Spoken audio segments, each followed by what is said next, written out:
So I did peak in middle school.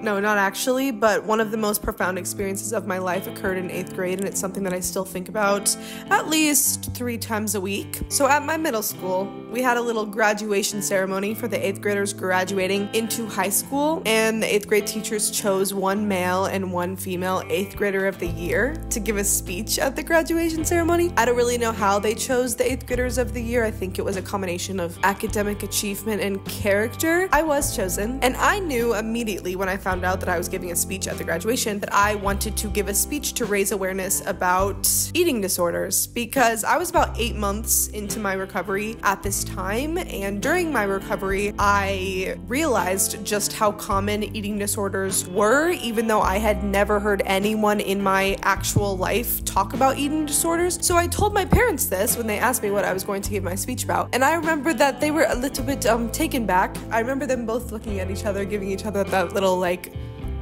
did you hear that?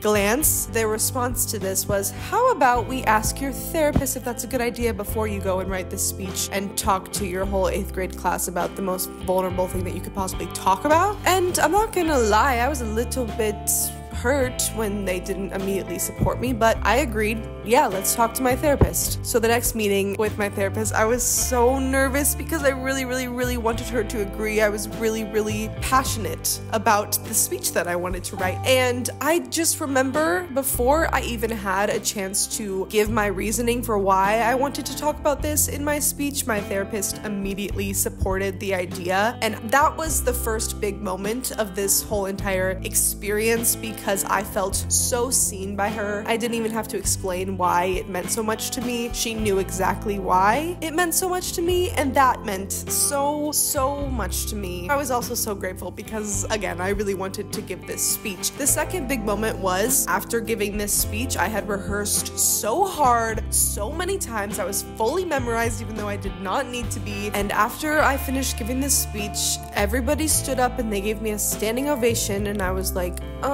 maybe they just think they have to do that. Like, maybe they just are doing that because they think that that's what you're supposed to do after a speech or something. I don't know. But then I looked to the wings of the stage and I saw my teachers crying, and that's when I knew, oh, maybe that speech actually did hit people super deep. And then afterwards, I had so many people coming up to me telling me how much my speech resonated with them, and that is what meant the most to me. I remember having a God moment of just like, wow, even this experience that I went through, the hardest experience I had been through in my life up until that point, God can even create beauty out of that. Wow, I think I want to stick around a little longer, see what else God can do. And that experience taught me the healing power of vulnerability, not just for the person who's being vulnerable, but on the receiving end as well, when you feel seen by someone else's vulnerability. And really, since that day, I have been pouring my guts out online, trying to find more ways to continue to be vulnerable in hopes that me talking about things that people don't talk about will allow others to feel seen in a way that is very healing for them and impacts their life in a positive way. And you know, I don't know if I'm doing that with all of these videos and the things that I do, but I know that I never want to stop trying, and I know that that's part of the reason that I want to be an actor, because I want to make people feel seen. I peaked in middle school. That happened in 8th grade, and ever since then I have just been trying to chase that feeling.